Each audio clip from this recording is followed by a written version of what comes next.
How do you prove a crime when no one wants to listen?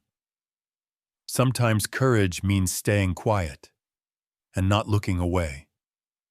On the loneliest night of the year, an aging officer and his loyal German shepherd followed a silent cry into the rain, only to uncover a shivering boy, secrets the town tried to bury, and a poisoned creek that had stolen more than childhood. As the truth surfaced, every bond would be tested, the strength to protect, the courage to care, and the healing found in the quiet presence of a dog. Stay with this story, because what happens next will change everything you think you know about family, forgiveness, and hope. The rain had been falling since dusk, soft at first, then harder, long needles carving silent channels down the glass. In this old Oregon timber town, weather always announced itself by the way the world huddled inwards. Porch lights flickering on before the sky went fully dark. Cars parked a little closer to the door. The hush of people settling in for a night of listening. Tonight, Main Street was empty except for the low hum of street lamps and the reflective streaks of water along cracked blacktop. Sam Miller drove slowly, headlights slicing through curtains of rain, wipers squeaking in slow rhythm, the only company in the otherwise silent cruiser. His hands rested on the wheel with a practiced stillness, a stillness that looked like calm, even when it was not. The badge on his chest felt heavier in weather like this, as if the rain pressed responsibility deeper into his bones. He had always been the strong one, the unbreakable one. For the town, for his wife when she was still alive, for his daughter even after she left for college and called only on holidays. He wore that strength the way others wore coats, buttoned up against cold and exposure, each year making it a little harder to take off. Beside him, Shadow sprawled on the passenger seat, large paws curled under a chest the color of river stone and bark. 7 years old now, no longer the bright-eyed rookie that bounded through fire lines, but steadier, quieter, a dog who'd seen his own share of loss. One ear stood tall, the other bent from a scar that had never quite healed. In the dark, Shadow's fur shone with a wet, muted sheen. He rarely made a sound, but Sam could feel the dog's presence as something solid, a gravity that settled in the small space between them, anchoring Sam to the present. Outside, the world narrowed to the white arcs of the headlights and the vague outlines of houses receding into mist. Sam rolled down his window a crack, letting in the cold tang of rain-soaked earth, sap, and something deeper, a memory of wood smoke and pine needles that clung to these hills. The loneliness of it crept in quietly, as it often did, not loud but insistent, a kind of weight pressing into the spaces behind his ribs, behind his eyes. He turned down a side street, gravel crunching under the tires, water beating on the windshield, and then sheeting away with every pass of the wiper. There, near the edge of a vacant lot, a single abandoned sedan sat angled wrong, its trunk rimmed in shadow. Sam eased the cruiser to a stop.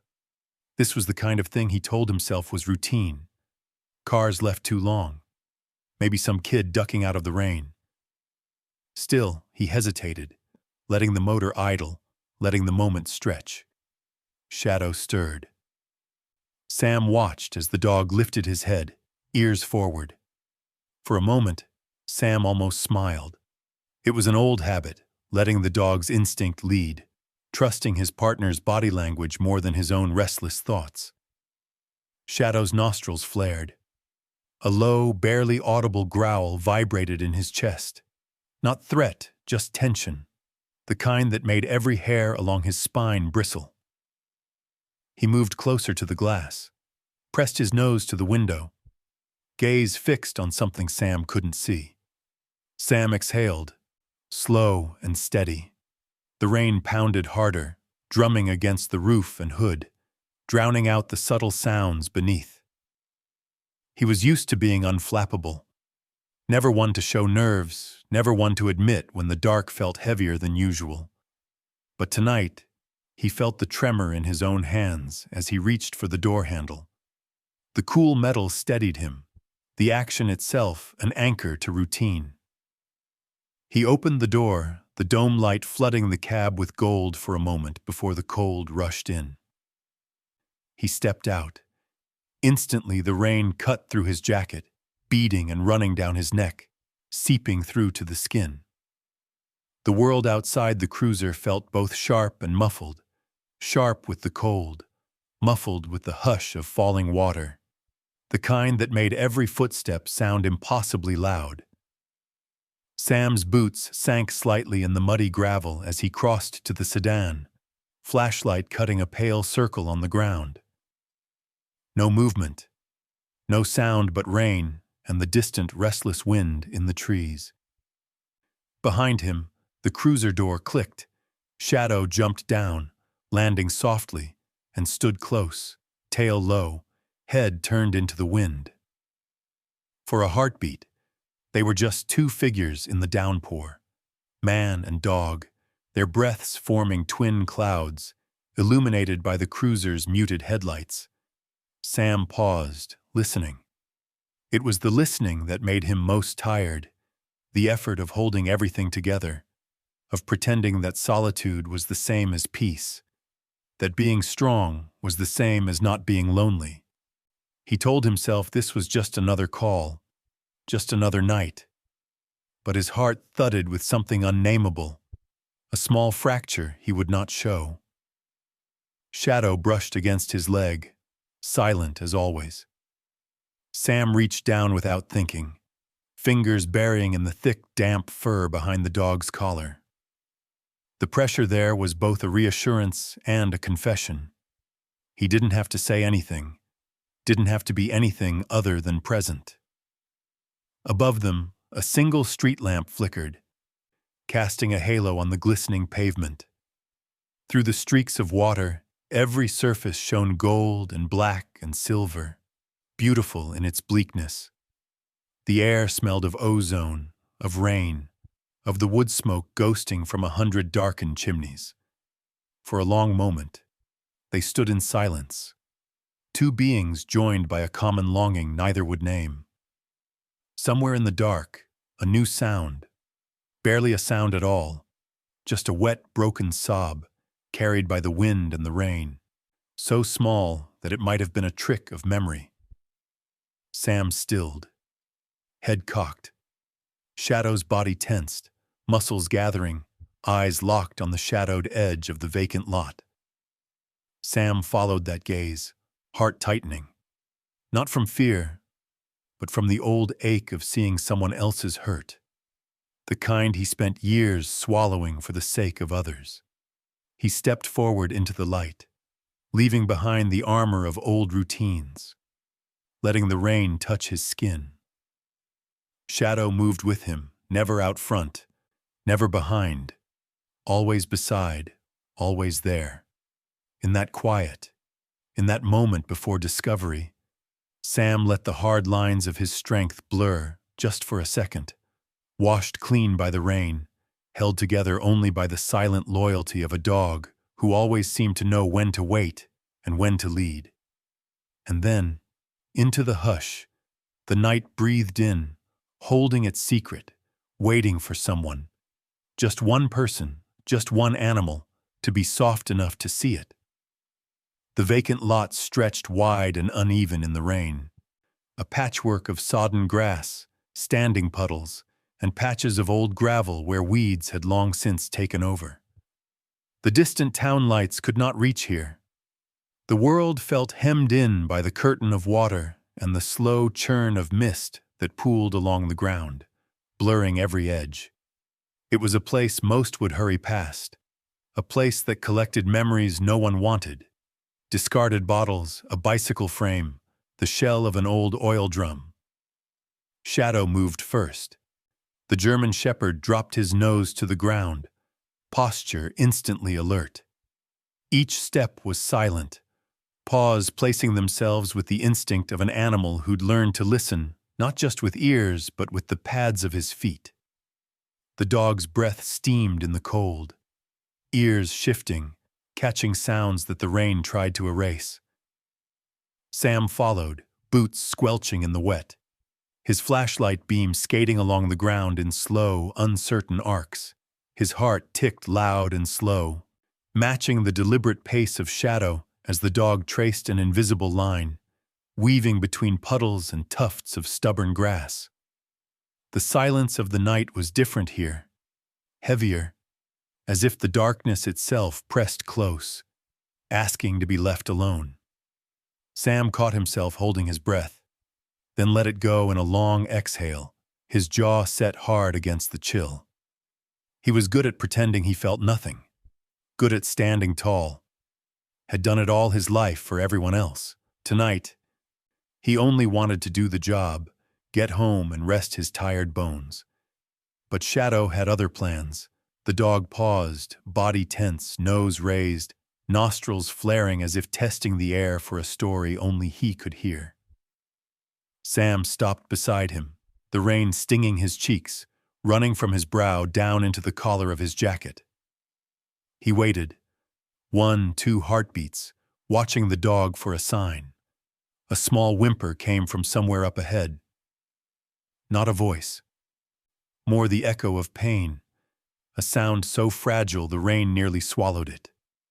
Shadow's head swung toward an abandoned outbuilding that hunched against the lot's far side, its metal roof sagging beneath years of storms, door hanging ajar. Sam followed the line of the dog's body, the certainty of instinct guiding man and animal together into the dark. The outbuilding offered scant shelter from the weather. Water pooled in a shallow trough near the entrance. Boxes, long ago collapsed and soggy, littered one corner. Under the narrow lip of the eaves, pressed into the shallow shadow as if trying to vanish, was a child. The boy sat with his knees pulled tight to his chest, thin arms wrapped around himself. His hair, light, almost colorless in the dimness, was plastered to his forehead, cheeks leached of color. His shirt was soaked, stuck to skin stretched too thin. He didn't look up, only trembled, breath hitching in shallow bursts. Sam took in the scene with a practiced stillness. This was not his first time finding someone left behind, but each time scraped something raw inside him, something he kept hidden behind layers of old bravery. Shadow moved first, always the one to close distance, always the one who sensed what to do when words would only startle. The dog padded close and lowered himself to the ground, his head level with the boy's knees, body angled just enough to offer warmth but never to threaten. He did not bark, did not paw. He simply lay there, ears flicking, gaze gentle and unwavering. The child flinched at first, but did not pull away. Sam moved slower, boots echoing quietly in the space. He set the flashlight down, the beam aimed low, and unfastened his own jacket, fishing the emergency blanket from his pack. Every motion was deliberate, a promise that nothing would happen in haste. He'd learned, over time, that silence and patience could speak more than any question. The boy's shivers grew sharper, and when Sam finally knelt beside him, he could feel the cold radiating off thin limbs. Without a word, Sam draped the blanket over the boy's shoulders, careful not to crowd, letting the edge settle as softly as a breath. His hand hovered for a moment before resting, warm and solid, on the boy's back. The boy did not look up. He pressed his lips tight, trying to keep some pain inside, shoulders shaking. In the gloom, the only sound was rain on the roof, the low hum of Sam's breath, and the steady pulse of Shadow's presence. Minutes passed like this, just the three of them, caught in a bubble of quiet that held its own gravity. Sam felt the ache of wanting to say something, to promise it would be all right, but held back. He knew the risk of words. Sometimes, to the wounded, words are as sharp as knives. At last the boy made a sound, not speech, just a ragged gasp that collapsed into a whisper. "Please, my chest hurts so much." The words slipped out as if torn from somewhere deep, a secret too heavy for a child to bear alone. Sam's throat tightened. He felt the urge to be strong, to reassure, to take charge the way the badge and the uniform expected. But in that moment, what broke him open was not the need to fix, but the simple, devastating truth of a pain spoken at last. The world narrowed to the boy's breath, to the weight of Shadow's head against a trembling leg, to the cold that seemed to seep from the ground right into Sam's bones. Sam met Shadow's gaze, those old, knowing eyes, full of something ancient and unwavering. For a moment, Sam saw himself not as the man who was supposed to save everyone, but simply as a witness, present in a moment that asked for gentleness above all else. He reached for the boy, slower this time, hands gentle and open. "You're safe now," he whispered, voice hardly more than a hush. He didn't say it to fill the space, but because it was true, in that small circle of light and warmth. Shadow nudged closer, pressing his body into the boy's side, lending him warmth, his silent heart beating steady against the world's rain. And Sam, strong for so long, felt his own armor crack, just a hairline fracture, enough to let the feeling in. The night held them there, man, child, and dog, a little longer. Outside, the rain never let up, but inside the circle of their quiet, something softer began to grow. Sam carried the boy to the patrol car with the kind of caution usually reserved for fragile, irreplaceable things. The boy's body was too light, as if hunger and fear had hollowed him out. But Sam's arms held steady. Rain pattered on the hood, on the child's tangled hair, cold beating along the sharp slope of his cheek. Shadow trotted at their side, silent but present, weaving through puddles without hurry, his gaze fixed on the boy, as if refusing to look away even for an instant. The inside of the cruiser was warm from the earlier drive. Sam eased the boy into the back seat, settling him gently across the seat, then pulled the faded green blanket tighter over narrow shoulders. Shadow circled once and, with the practiced grace of years spent beside Sam, climbed in and lay beside the boy, resting his head on the child's thigh. He did not ask for permission, did not look to Sam for a cue.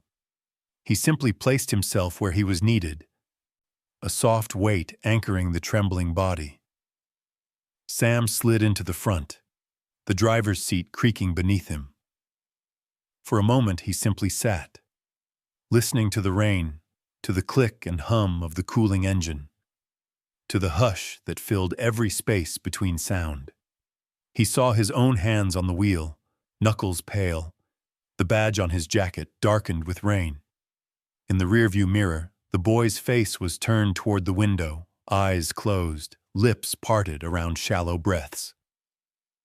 Shadow's chest rose and fell in a rhythm slow and sure, the long line of his body curled to fit the curve of the seat. Sam started the engine, headlights illuminating the rain-smeared world ahead. He drove slowly, careful over every pothole, every bend, every darkened mailbox. The town felt deserted, as if the world had retreated behind drawn curtains and locked doors, leaving only these three out in the storm. Not a word passed between them. Not a single explanation. The only conversation was the shudder of the wipers and the soft, irregular breathing behind him. At the health clinic, light spilled onto the lot from a single yellowed lamp above the door, a promise of warmth in the soaked darkness. Sam killed the engine and got out, coat pulled tight. He opened the back door and leaned in, brushing rain from the boy's forehead, then lifted him again, one arm cradling thin legs, the other steady at his back. Shadow leapt down, shaking water from his coat, and fell in step beside them. Inside, the building smelled of antiseptic and old linoleum, a faint echo of something herbal from the doctor's office that lingered long after closing. Sam's boots left wet tracks down the hall. The nurse at the front desk, Mrs. Landry, white-haired and sharp-eyed, stood up, her lips pressed tight but her movements quick and sure. She didn't ask questions, just nodded once and called for Dr. Mason. Dr. Mason appeared a moment later, her steps brisk but her presence unhurried. She was a small woman in her 60s, her silver hair pulled back into a low knot, her eyes calm and deeply lined. She ushered them into an exam room, flicking on the overhead lamp that threw everything into a soft, clinical glow. Shadow hesitated at the threshold, then settled in the corner by the door, never taking his eyes off the boy. Sam set the boy down on the examination table, the blanket slipping to the floor. Dr. Mason's hands were gentle, practiced, cool fingertips at the boy's brow, the soft press of a stethoscope against his chest. She murmured reassurances, but the room itself seemed to do the work, its hush holding everything steady. The boy winced as she pressed his ribs, a small sound escaping him. A sharp animal gasp quickly swallowed. The doctor asked a few quiet questions, her voice a low hum. The boy answered in fragments, a word or two at a time, his eyes darting not to Sam, but to Shadow, who now lay with his nose on his paws, watching. Dr. Mason examined the boy's hands, traced the faint rash along his wrists, listened to his lungs. She shot Sam a look, half concern, half instruction to wait. As she worked, Sam moved to a chair by the window, watching the rain chase itself down the glass. He thought of his daughter so many years ago, feverish in the night. How he had sat just like this, the hours stretching, all strength draining away and only hope left. He remembered the way his wife would place a hand on his shoulder, grounding him, reminding him that presence was sometimes enough. Time passed slowly. Dr. Mason finished her exam, washed her hands in the sink with methodical care, then wrapped the boy in a fresh blanket, tucking it beneath his chin. She said little, only that the boy's breathing was labored, that his chest pain was real, that she would run some tests and keep him for observation. Sam nodded, words stuck somewhere deep, useless in the moment. Shadow shifted closer, rising to stand beside the exam table. The boy's hand slipped from beneath the blanket, fingers curling in the fur at Shadow's neck. The dog stilled, letting the boy hold on, offering silent company. No words, just the steady, living warmth of another creature, saying what Sam could not. Later, in the hallway outside the exam room, Sam sat in a wooden chair, elbows on knees, head bowed. Shadow sat at his feet, pressed close. The fluorescent lights buzzed overhead, and the clinic's clock ticked a slow, insistent rhythm. Outside, the storm continued. Inside, there was only waiting. For a long time, Sam didn't move, didn't speak, didn't let himself think past this hour. In that hush, in the company of a dog who never asked for explanations, Sam felt the shell of his resolve soften. He let the silence work on him, let it strip away the habits of strength he'd carried too long, until all that remained was the bare hope that being there was, for this night at least, enough. The night inside the clinic grew deeper, quiet settling in layers, softening even the old pipes that sometimes groaned behind the walls. In the far room, Dr. Mason hovered at the boy's bedside. The curtain was drawn, filtering what little light seeped from the hallway, leaving everything in a blue hush. Shadow lay at the end of the bed, his head turned toward the child, eyelids drooping but never fully closed. Sam remained in the hall, back pressed to the cool painted brick. His hands, idle for the first time in hours, twisted a worn handkerchief in slow, unconscious circles. Across from him, the nurse filled out forms with a slow, careful script, her movements as deliberate as a prayer. There was a weight to the night, a sense that something had begun, something that might unravel the careful knots he'd spent his life tying. The examination earlier had left more questions than answers. Dr. Mason had seen it before. Children brought in with pain that lived too deep for a quick remedy. The boy's skin was cool, the pulse at his wrist thin and racing. When she'd lifted his shirt, she found a faint rash blooming in pink streaks along his ribs, beads of sweat at his hairline even as his body trembled with chills. Shadow, ever the observer, had not missed a single detail. As the boy lay dozing, shallow breaths rattling softly in his chest, the dog rose, silent, purposeful. His nose skimmed the rumpled heap of clothing left on the chair. A knit cap, a too-small sweater, a pair of damp sneakers.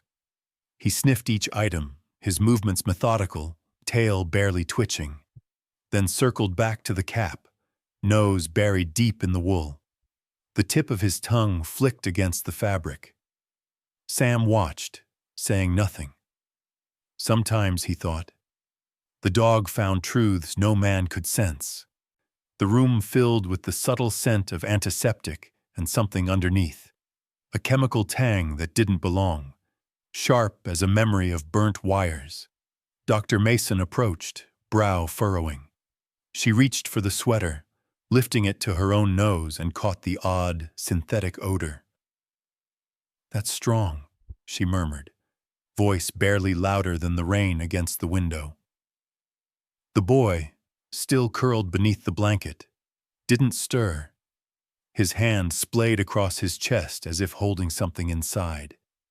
The night nurse moved softly through the room, taking vitals, checking IV lines, always pausing to scratch Shadow's head, as if he were part of the hospital staff.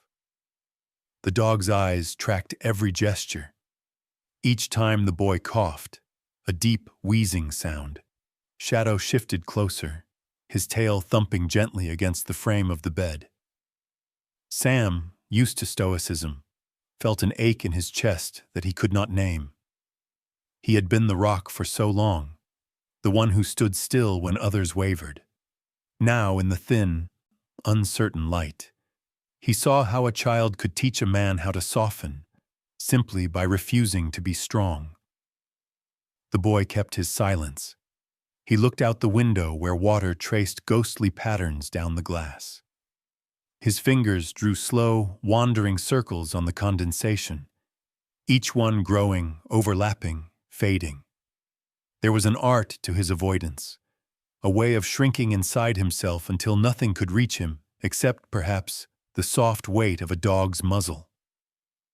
Hours stretched and contracted, measured not by conversation, but by the ticking of the clock and the rise and fall of the child's breath. Dr. Mason's gentle touch was constant. A cup of water pressed to parched lips, a cold cloth dabbed across the forehead. She listened to his heart, her stethoscope catching the erratic drum inside his chest, the hitch in his lungs. "He's not just cold," she said, more to herself than anyone else. "There's something else. It's as if his body is fighting more than the rain." Sam wanted to ask, wanted to demand answers, but held his tongue. The truth was rarely neat, rarely kind. Instead, he watched as Shadow, restless, nudged the sneakers with his nose again, then looked up at Sam, eyes dark with concern. The dog circled back to the boy's cap, pawed at it, and emitted a low, uneasy whine. Sam rose, picking up the cap. The strange odor clung to his skin, a sour, acrid scent, almost like paint thinner. He carried it out to Dr. Mason, who sniffed it, then shook her head. Not right, she murmured. She placed the cap in a sealed plastic bag, marking it for later, and washed her hands twice as if to ward off a shadow she could not see. In the long lull between midnight and dawn, the clinic became its own small universe, shut off from the world, a place where only the smallest details mattered.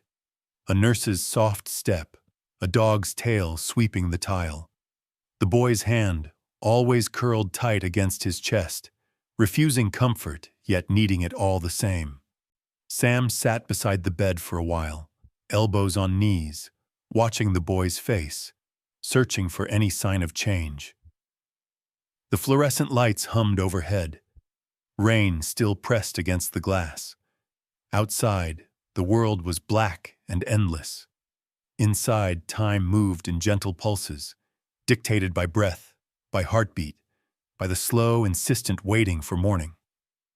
Somewhere near dawn, the boy shifted, drawing the blanket tighter. He did not speak. His gaze flicked to shadow, and for a moment, the shell around him seemed thinner, almost clear. Shadow inched forward, his nose close to the boy's hand, then pressed his head gently into the boy's palm. There was no sound, no movement, just the soft exchange of warmth, life-giving comfort in the only language that mattered. Sam watched, feeling something in him soften and slip loose, as if the night itself had conspired to loosen his grip.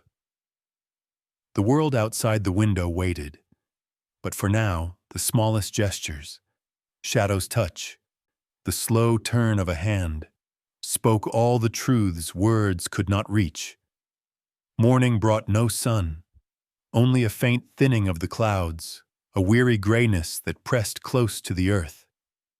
The storm had eased but left everything sodden, lawns spongy beneath the step, the air thick with mist that curled over rooftops and hung low along the ground.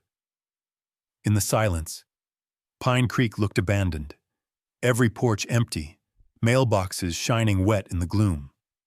It was a world holding its breath, waiting for some small permission to begin again.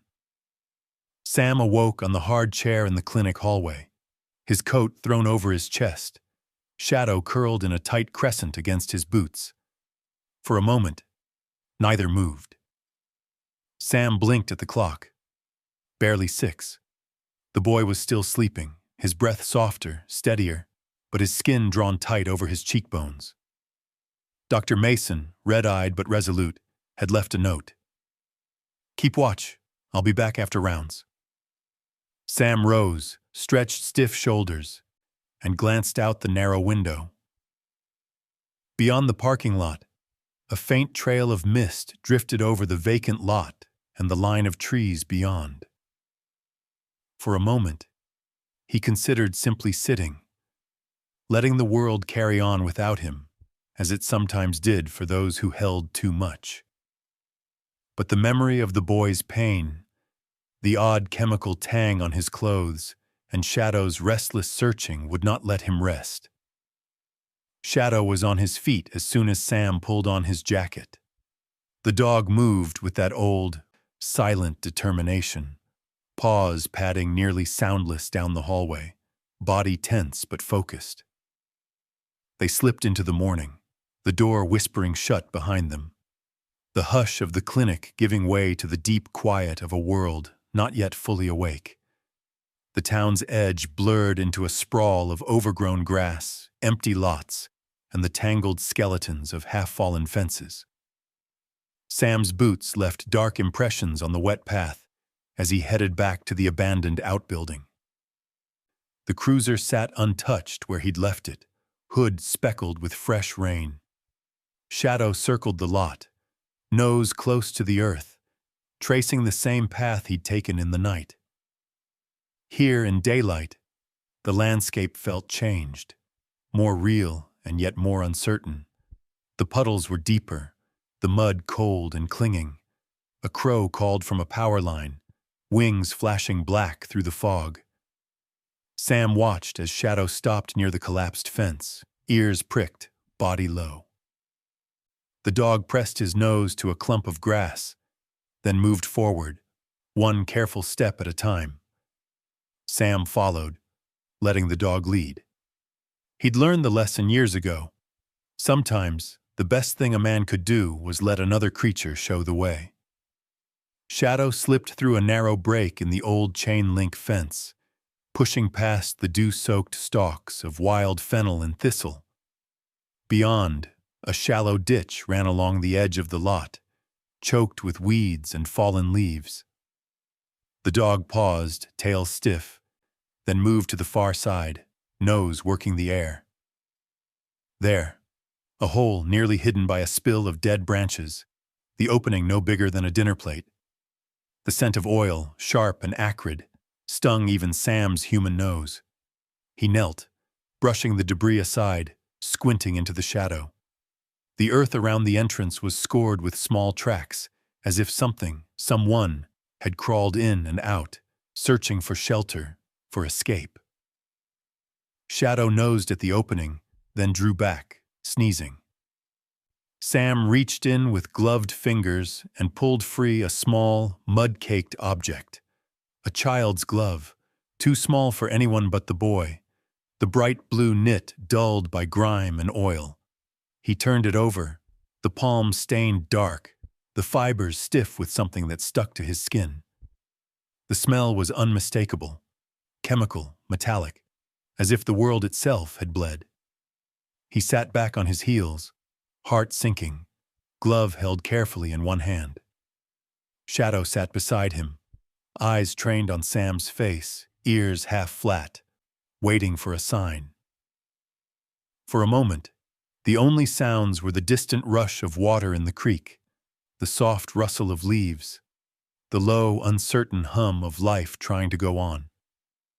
Sam turned, scanning the ground around the hole. The grass nearby was pressed flat, as if someone had rested there, small and still, waiting for the dark to pass. He looked up.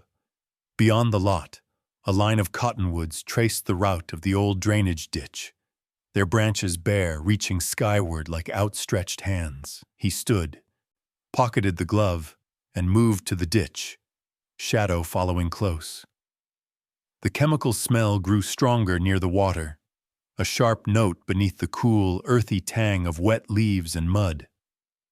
At the water's edge, a faint, iridescent film shimmered on the surface, swirling rainbows on the current, a beauty born of poison, too thin to notice unless you knelt close, unless you let yourself see.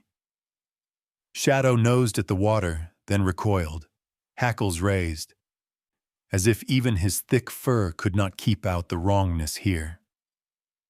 Sam crouched, watching the flow. Slow, murky, the bottom hidden by silt and the detritus of years. He dipped a stick in the water, lifting it out to reveal a viscous, oily residue that clung to the wood, refusing to let go. For a long moment, he simply stared, at the glove, at the water, at the dog's uneasy stance. The silence pressed in, deeper than the fog, heavier than the weight of a sleepless night. He thought of the boy's shivering frame, the way pain had wrapped itself around him so tightly he'd barely dared to cry out.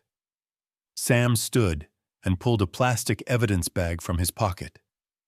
He placed the glove inside, sealed it, and slipped it into his coat. Shadow remained at his side, silent sentinel, gaze fixed on the poisoned stream. They walked back toward the car in silence, boots and paws tracking mud and memory. The day felt unchanged by their discovery. No one rushed out, no bells sounded, only the quiet acknowledgement of something rotten beneath the surface waiting to be named.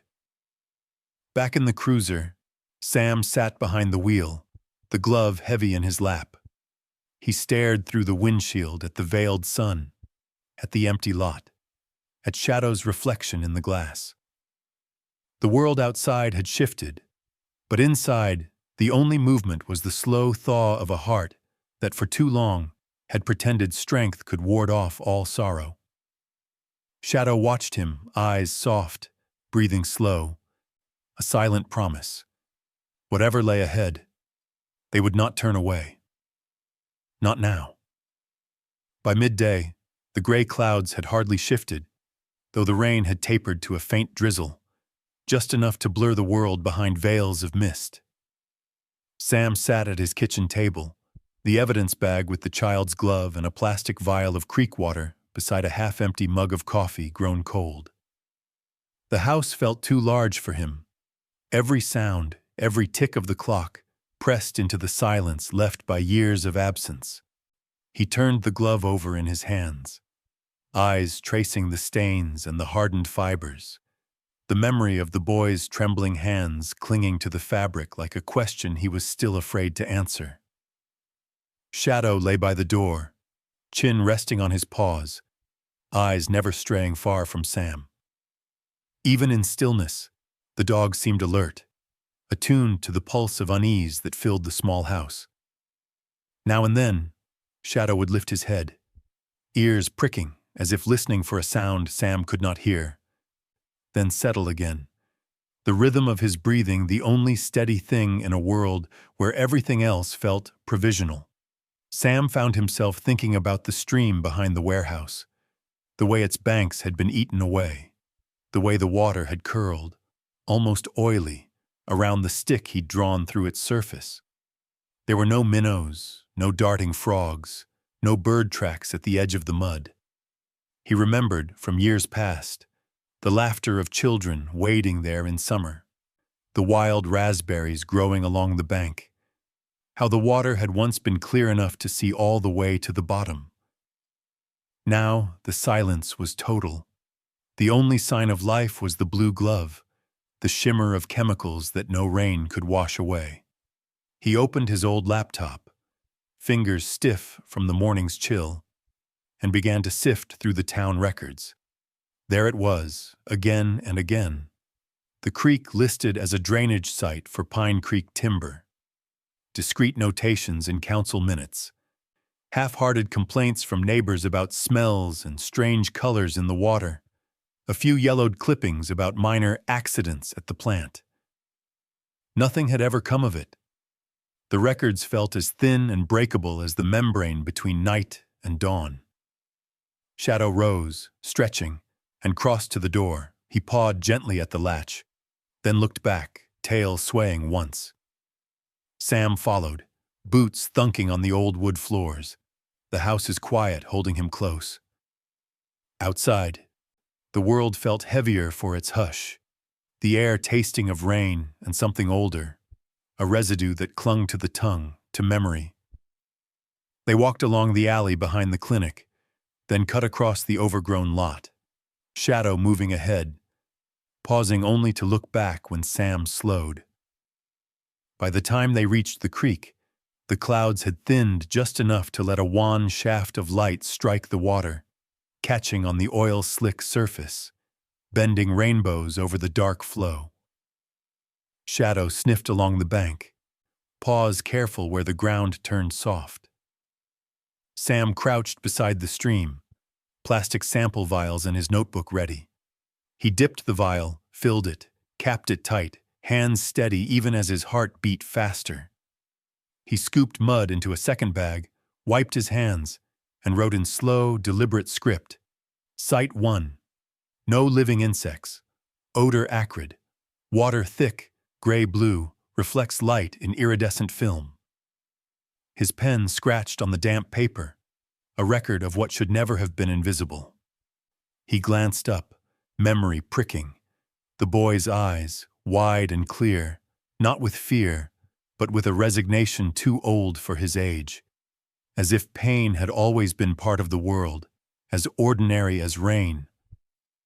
That memory gnawed at Sam, pushing him further down the bank, where the water pooled behind an old tire lodged against a fallen branch. Here the stench grew sharper, a chemical rot that prickled the back of his throat. Shadow stopped and sat, his body angled toward the center of the stream. He whined, the sound soft but urgent, then pawed at a patch of earth where reeds had died back, their stalks flattened, leached of color. Sam knelt, brushing the reeds aside, finding more litter. Fragments of plastic, a tangle of wire. The faint outline of a child's sneaker pressed into mud, now hardened like cement. He took more samples, marking each with a strip of masking tape. His notebook filled with simple, unadorned facts. No commentary, no outrage. Just the truth, finally spoken out loud, if only to himself. As Sam worked, Shadow waited, nose twitching, body poised, tail still. From time to time, the dog would glance up at Sam, eyes steady, as if to remind him that whatever was uncovered here, however ugly, needed to be faced. That there was no strength left in pretending not to see. Back at the house, Sam boxed up the samples, sealed them, and wrote the address for the State Environmental Lab on a padded envelope. His handwriting was slow, careful, shaped by a need for the truth to travel clean and clear to someone with the power to act. That evening, the town grew even quieter. Sam drove to the post office with Shadow in the passenger seat, the package heavy on the seat between them. He didn't speak, not to Shadow, not to himself. There was nothing left to say, only a silence deep and determined, as the creek's current. After dropping the package in the after-hours slot, Sam sat for a while in the empty lot, hands wrapped around the steering wheel, eyes fixed on the horizon where the old timber mill loomed black against the sky. He thought of the boy, of his eyes, his silence, the way he'd curled around his pain. He thought of the stream, the glove, the absence of all that should have lived and moved and played along its banks. And he felt the ache return, sharper now, threaded through with something like hope, fragile, unfinished. Shadow pressed his nose to Sam's wrist, a silent comfort, a reminder that sometimes, seeing the truth, even when it is bleak, was the first real act of healing. The night deepened, the world holding its breath. In the hush, man and dog returned home, their footsteps leaving no mark but memory, and the promise that, from now on, what was hidden would not be left unseen. The rain returned that night, not with violence, but as a steady hush against the roof, like old regrets, always circling back, soft and persistent. At the clinic, the small world of rooms and quiet voices went on with its own fragile routines. The boy remained under observation, his breath easier now, though he still coughed in his sleep, thin arms wrapped tight across his chest as if guarding something no one could see. Sam spent more time by the bedside than he admitted, always finding some task that kept him near, reading the local paper, sharpening a pencil, straightening the blanket that seemed to slide away as the boy slept. Shadow lay curled under the window, paws folded, nose on his foreleg, his brown eyes never leaving the child. Sometimes the boy's fingers would reach in his sleep, searching blindly, and Shadow would nudge closer, letting the small hand find a patch of warm fur. Day bled into evening. Dr. Mason checked the boy's vitals, exchanged a few low words with Sam, oxygen levels rising, fever down, but the rash, stubborn chest still sore. She brought in a tray of soup, left it on the nightstand. The boy woke briefly, accepted a few spoonfuls, and drifted again, eyes too heavy to stay open. He never asked for his family, never wondered aloud how long he would stay. Sam recognized the signs, the way children who had learned disappointment learned also not to hope. Outside, the rain blurred the lights of passing cars. Inside, time moved at a different speed. Sam found himself lost in thought, the room receding as old memories crowded forward. His own daughter, young and indestructible, defying every illness, every heartbreak, always quick to forgive her father's absences, his silences. He remembered the night his wife died, The stillness that settled over the house after the last visitors left, the sound of his daughter weeping behind a closed door, and Sam standing in the hallway, unable to cross the threshold, certain that his job was to be the strong one, to hold the world together by force of will alone. A soft knock broke the spell. Mrs. Landry poked her head in. "There's a man in the lobby. Claims he's family." Her voice was neutral, but her eyes were wary. Sam stood, smoothing his uniform, and followed her to the front. The man waiting there looked out of place in the bright, antiseptic light. He was tall but wiry, with skin pulled taut over sharp cheekbones, gray threaded in his black hair. His raincoat was expensive but carelessly worn. Mud streaked up the cuffs, and his shoes, though polished, were spattered with gravel. His expression was unreadable, but his hands flexed and unflexed at his sides, restless. He glanced up, barely meeting Sam's eyes. "I'm here for my son," he said. His voice was flat, practiced, the tone of someone used to being obeyed. "I was told he's here. He's fine now. I'll take him home." Sam said nothing at first, just studied the man's posture, the way his eyes flickered past every detail, never landing long. Shadow pressed forward, stopping by Sam's knee, the line of his body tense. The dog's hackles rose, tail low, a quiet rumble sounding in his chest. Sam placed a steadying hand on the dog's back, but didn't pull him away. Dr. Mason appeared with a clipboard, her eyes cool behind her glasses. "We need to confirm a few details," she said gently, "and review his care plan before discharge." She stepped past Sam, blocking the hallway with the authority of someone who had seen too many children leave before they were ready. The man bristled, but produced an envelope from his jacket, sliding it across the counter. Paperwork. Guardianship. The name on the forms matched the boys, father and son, but the signature, though bold, was new ink on old paper. Sam caught the name of the timber plant, saw the line, occupation, mill foreman. A long silence hung between them. The rain beat steadily on the glass, a kind of slow drum. Sam's mind filled with images of the poisoned stream, the glove, the boy's sickly quiet. He read the form again, his thumb pressed against the edge. Shadow stepped in front of him, body between Sam and the man. The low growl steady now, protective. The man scowled, lips pulling tight. "It's just a dog," he muttered. But Shadow would not move. He stared at the man, gaze unblinking, holding the line. For a moment no one spoke.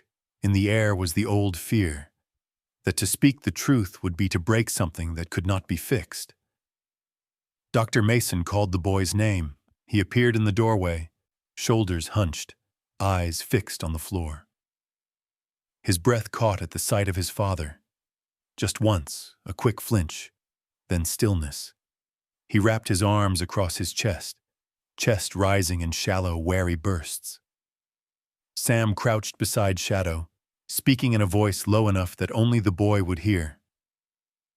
"If you're not ready, you don't have to go." It was not an order, not a command, just a promise that presence could be enough. The man signed the release forms, tapping the pen with impatience. Shadow, still blocking the hallway, did not bare his teeth, did not bark. He simply stood, refusing to yield. The boy moved slowly, the blanket trailing behind him, every step deliberate, as if he was measuring the weight of each footfall. His hand drifted down, seeking Shadow's fur, finding there a silent reassurance that words could not provide. At last, with a brusque nod, the man reached for the boy's shoulder, guiding him toward the exit. Shadow braced himself, body taut as a drawn bow. For a second, Sam thought the dog would lunge. Instead, Shadow sat, lifting his chin, eyes locked on the boy's face. The rain continued, a patient tapping on the window as the door swung open and closed behind them. Dr. Mason gathered the paperwork, her fingers trembling just once before she composed herself. Sam lingered in the empty lobby, Shadow pressed close at his side, the memory of the boy's fragile touch lingering in the air. The world felt colder for the loss, the quiet deeper for the ache of what had just passed. But in the emptiness, Sam felt, finally, a break in the armor. The knowledge that sometimes strength was nothing more than holding space for someone else's pain, bearing witness, refusing to look away. He reached down, his hand sinking into Shadow's fur. The dog pressed closer, anchoring them both against the tide of memory. They stayed there, man and dog, until the world moved on, and morning found them waiting for a way forward. The clinic's lobby slowly emptied as the day wore on. The rain tapered to a fine mist, glinting on the pavement, leaving the small town washed clean but no less quiet. In the window's reflection, Sam could see his own tired eyes, and behind him, the broad shape of Shadow, ears forward, still alert to every footstep and every pause. Sam left the clinic only after Dr. Mason promised she would call if the boy returned, or needed anything more. He walked Shadow down the sidewalk in silence, boots squeaking, head bowed. The town was waking up. Delivery vans rattled past, a dog barked on the next block. The bakery's neon sign blinked in the gray morning. But the world around Sam felt unchanged, a hush beneath the noise. Shadow led him along the edge of the old timber mill property, nose low, steps measured. They passed the sagging fence and the muddy lot, past the outbuilding where they'd found the boy, and then farther, into a stand of birch and willow that hugged the creek's meandering path. Here, at the edge of things, the air was thick with the scent of damp earth and something darker, chemical, metallic, almost sweet in its wrongness. It was here, beneath the tangled brush, that Sam saw the traces left by small lives. A child's boot print, half faded near the water's edge. The cap of a toy truck, bleached by sun and rain. A scattering of marbles that glistened like dew on the black mud. Shadow nosed each object, circling, then sat down beside a battered lunchbox, rusted shut, but with a cartoon face still visible on one panel. Sam knelt, heart tightening. He took out his notebook, sketched the scene, careful to record every detail. The places where grass no longer grew, the dark streaks in the soil, the way the stream curved away into shadow. He found more evidence, pieces of a jump rope, the torn edge of a storybook, all tainted by the faint shimmer of the poisoned water. Here, children had once played. Now only silence and the uneasy feeling of things left undone. Sam's next steps were quiet and methodical. He called a friend from his firefighting days, now a state environmental officer, and asked, voice low, if he could bring in water samples for private testing. The reply was swift. Bring everything, bring photos, bring whatever you have. Sam boxed up the evidence, every item handled with the reverence given to things that mattered to someone, somewhere. That afternoon, he met Dr. Mason in her office. She showed him the results of the boy's blood work. Abnormal, she said, eyes grave. He's been exposed to something for a long time. These are not numbers I see from just a cold night out. She slid the papers across the desk, and Sam ran his thumb along the edge, reading the silent proof of what Shadow had sensed all along. We should let the state know, Dr. Mason said. Sam nodded, slow and certain, feeling the old weight of responsibility settle on his shoulders. not as a badge, but as a kind of promise. To the boy, to the town, to all the children who had left pieces of their lives by the stream. That night, Sam sent the evidence off to the state lab. Water, mud, the glove, photos, Dr. Mason's notes. He didn't sign the letter with his title. He wrote only, Samuel Miller, resident. The act was quiet, but it felt like the bravest thing he'd done in years. The need to be strong, to be the one who never flinched, faded for a moment, replaced by a gentler resolve, to face the truth, and to carry it forward even if his voice trembled. Days passed, each one marked by the same slow rituals. Sam rose before dawn, walked shadow through the empty streets, checked the mailbox, waited. He tried not to imagine the boy in the mill foreman's house, tried not to see the haunted look in the child's eyes. He called Dr. Mason every evening just to ask, anything? Sometimes she'd say, he's holding on. Sometimes just, no word. Both answers left Sam restless, unable to settle even when the world outside seemed peaceful. One afternoon, Shadow pushed his nose into Sam's palm, then trotted to the front door, tail swishing. Sam followed, letting the dog lead him out past the town's edge, through the old playground, toward the forest beyond the stream. There they found a small clearing, the air sharp with the memory of laughter and running feet.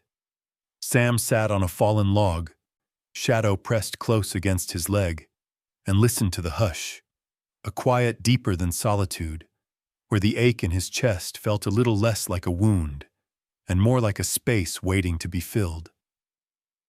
When he closed his eyes, he remembered the boy's voice, thin, breaking, asking for relief from pain he should never have had to carry. He remembered the way Shadow had pressed himself against the child, how the boy's shaking hand found warmth in the dog's fur. No one said much, but everything was felt. At dusk, Sam returned home to find an envelope from the state. Inside, a report. The water was tainted, the soil thick with heavy metals and solvents, the level of contamination dangerously high. The report ended with a note. Immediate action recommended, multiple exposures likely, further investigation to follow. He called Dr. Mason, voice shaking, and read her the results. She was quiet, then said, "Thank you, Sam. Thank you for not looking away." That night, Sam sat at the kitchen table, such a Shadow at his feet, feeling something shift. For the first time in a long while, the armor of strength he'd worn for years felt less like protection, and more like something to be set down. Shadow's head pressed against his knee, steady and real, an answer to every doubt. It was not courage that made the world right again, Sam thought, but a quiet willingness to see what needed to be seen and to stay beside those who needed someone to stay. It was the morning after the state's letter arrived that change truly began. The sky was low and pearly, with a fragile golden edge where the sun tried to push through, and the town of Pine Creek seemed to hold its breath. For weeks, the rain had been a curtain, hiding the world's damage, but now the clouds parted in bands, leaving the air rinsed and clear. Sam woke early, restless after a night of turning over every detail in his mind.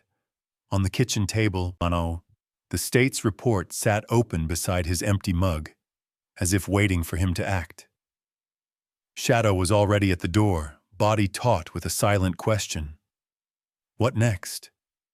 The silence of the house was a presence, heavy with memory, but it no longer pressed down so hard. There was something lighter in the hush, as if hope was a subtle scent rising from the walls. The first thing Sam did was call Dr. Mason. Her voice, even over the phone, was steadier than his own. She listened, as he told her the lab results had been confirmed. The contamination was real. The children were right to be sick. There was no more room for doubt. "I'll notify the county," she said, "and the press. It needs to be out in the open." The words moved through Sam like a new current, one he'd longed for and feared in equal measure. News spread fast. By noon, reporters arrived from the next town over, and state officials set up folding tables by the creek, yellow tape fluttering between the trees. Residents gathered in knots, some angry, some scared, some quiet with long-held suspicion. Sam walked among them with Shadow, not as a sheriff, but as a man among neighbors, a witness who had decided at last not to look away. The old timber plant shut its gates. Men in white suits and masks worked along the water's edge, digging samples from the mud, driving stakes into the poisoned soil. Children who had always played by the stream were given new tests. Sam watched the workers from the edge of the lot, Shadow at his heel, the air thick with the hum of machinery and the murmur of anxious voices. There were hard days that followed. The foreman, stern, silent, his pride cracked, was called to account for the dumping. Lawyers arrived. Town meetings stretched late into the evening, sometimes heated, sometimes just exhausted. Sam sat through them all, sometimes with Shadow beside him, sometimes alone, offering what facts he could, listening more than he spoke. But amid the reckoning, something softer bloomed.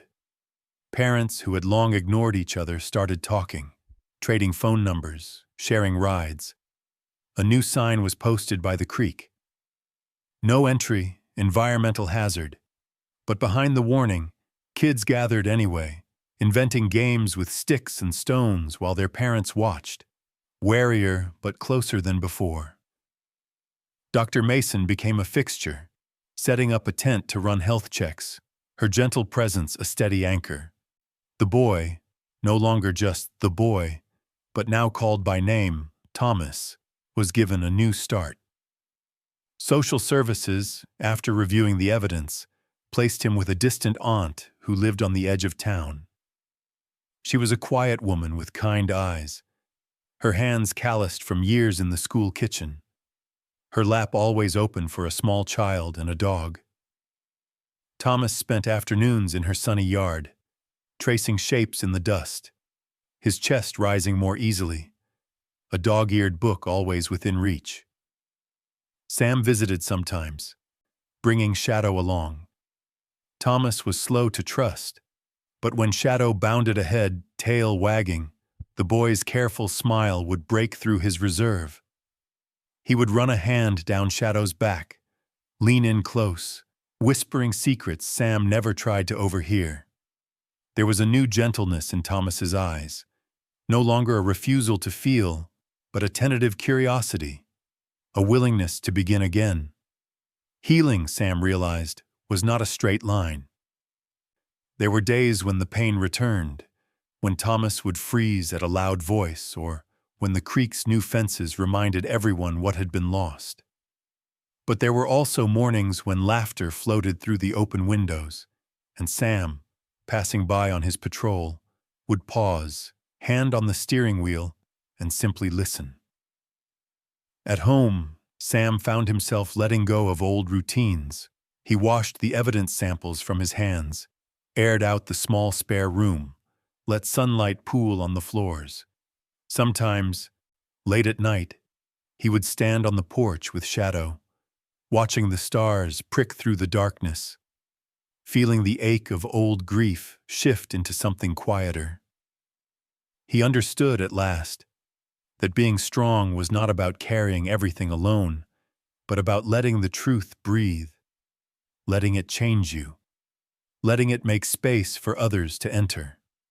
The town, too, began to heal. The environmental team promised a cleanup. New jobs were posted for remediation work. The grocery store owner organized free lunches for the kids. At church, the minister spoke not of blame but of tending wounds together, of watching out for the ones who hurt in silence. And for Sam, there was a sense of lightness he had not known in years, a sense that maybe, if he kept showing up, if he kept opening his hands instead of closing them, something gentle might take root and grow.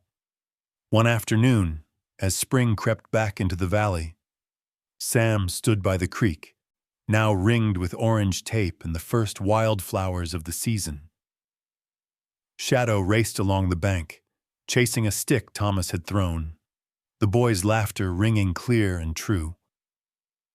Sam smiled, heart eased by the sound. Healing was slow, but it was here, a dawn that would not be denied.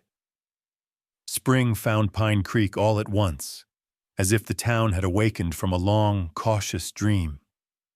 Grass pressed up through last year's mat of brown, daffodils and violets flared in stray corners, and the air, finally, unmistakably, smelled of hope and clean water. The creek, once bruised and silent, ran clear again, and the woods beyond sang with the chorus of returning birds. Sam woke to birdsong, light streaking through the kitchen window, Shadow already pacing at the door, restless in the way of animals who feel the world changing. There was something in the air, a promise, a forgiveness, carried on every breeze. He poured his coffee and wandered out onto the back steps, the old house behind him breathing quiet and warm. Shadow bounded ahead, body looser than it had been all winter, one ear cocked to every new sound. Sam followed, boots leaving deep impressions in the soft earth, heart beating not with anxiety, but a kind of soft anticipation. Down by the creek, the water rushed over rocks, polished clean, swirling in eddies around willow roots and sunken branches. The orange hazard tape had been taken down a week before, and in its place a painted sign, handmade by schoolchildren, read, "Welcome back, Little Creek." On its banks, the grass grew lush, peppered with the yellow of dandelions and the pale blue of forget-me-nots. Waiting near the water's edge, Thomas sat cross-legged, a paperback open across his knees, his hair catching the morning light. When he looked up and saw Sam and Shadow approach, a quiet smile stretched across his face, a smile that no longer tried to hide behind toughness or silence. He stood, brushing dust from his jeans, and Shadow met him halfway, tail wagging broad and sure. The boy's arms went around the dog's neck. Shadow leaned in, soaking up every bit of the gentle affection. Sam settled onto the bench beneath a budding maple, the same bench where, months ago, he had watched the stream in mourning and worry. Now he let himself settle in, hands folded on his lap, chin lifted to the sun. Thomas joined him, settling close, their shoulders almost touching. No one spoke. They didn't have to. The air was filled with the hum of bees, the laughter of children across the field, the distant clatter of tools as volunteers rebuilt the old bridge. The quiet was not empty, but full, a tapestry woven of new beginnings, the slow, patient healing of all that had been broken. Shadow chased a thrown stick through the grass, splashing into the shallow creek and sending up diamonds of water. He looked back over his shoulder at Sam and Thomas, eyes bright, tongue lolling in a way that made him look years younger.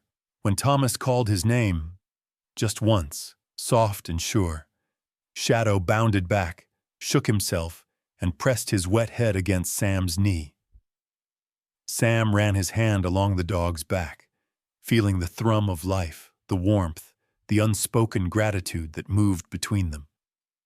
He looked at Thomas, at the new roundness in the boy's cheeks, the relaxed set of his jaw. There was a lightness there now, a capacity for joy.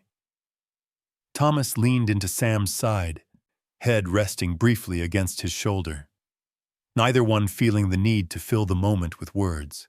A breeze stirred the grass, carrying the scent of wild mint and river water.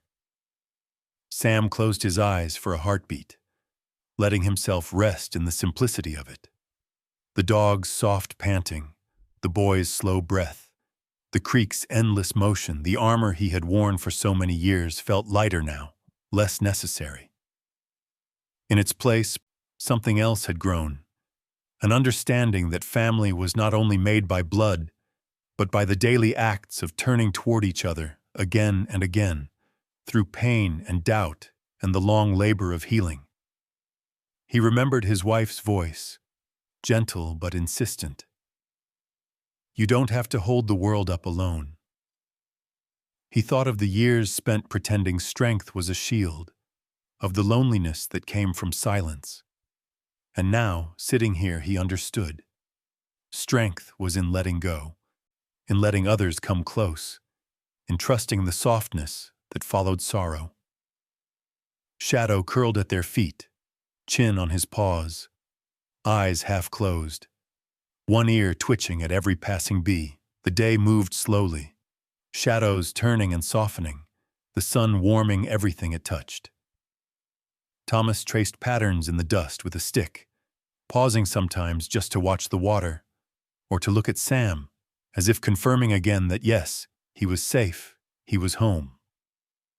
In the late afternoon, when the sky bloomed pink and gold, the three of them sat together, a quiet, unremarkable trio at the creek's edge. There was no need for perfection, no need to explain the ways they had all been broken. They simply belonged, held together not by obligation, but by the gentle, persistent acts of kindness that had pulled them through. As the light faded, Sam placed an arm around Thomas's shoulders, pulled him a little closer. Shadow lifted his head, tail thumping the earth, and rested it across Sam's boots, a living bridge. They watched the creek together, silent and whole. For the first time in years, Sam felt at rest. The town, the woods, the water, all had changed, and so had he. The journey from loneliness to belonging was not a straight road, but it was theirs, honest and real. In the hush of that evening, they sat side by side, simply enough. Just a man, a boy, and a dog, together, imperfect and unafraid, letting the world be new. There are places in this world where healing is slow, a creek that runs clear again after years of silence, a home built not of blood, but of the steady choice to stay beside each other, day after ordinary day. Sometimes all it takes is a dog's quiet loyalty, or the courage to notice pain that's too often ignored, for something lost to find its way back. Maybe you've carried a burden too long. Maybe, like Sam and Thomas, you've known the ache of starting over, or the quiet miracle of someone waiting by your side. If this story touched something silent in you, if it reminded you of hope, or of someone you once called home, I'd be honored to hear what it meant. Your words might be the bridge someone else needs tonight. Thank you for joining us. Until next time, may you find gentle company on your own road to healing.